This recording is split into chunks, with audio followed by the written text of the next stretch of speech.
د غرونو په لمنه کې یو ښکلی خو غریب کلی و.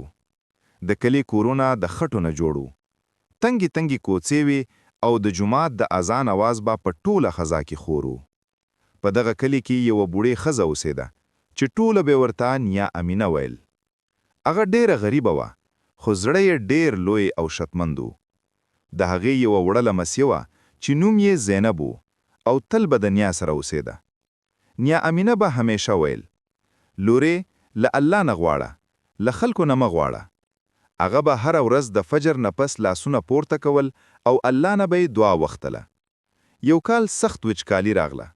کروندۍ وچې شوې، څاروي مړه کېدل او د خلکو کورونو کې لوجه خپره شوه.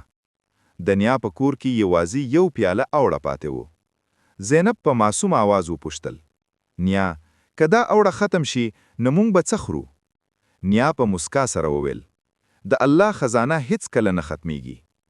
په همغه ورځ یو کمزوري مسافر د دوی دروازې ته راغی. هغه وویل: مورې، 3 ورځې کیږي چې مې څه نه دي خوړلي. زینب د نیا مخ ته وکتل. دا د دوی وروستنی خوراک و.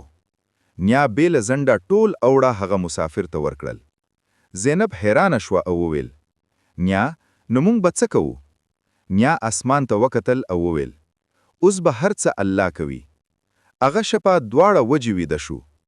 نیا د شپې په تهجد کې لاسونه پورته کړل او وویل: یا الله، ما دا د ستا د رضا لپاره ورکړل. اوس ته بس یې. د هغې له سترګو نه اوښکې روانې وې. سحر وختې په دروازه ټک وشو.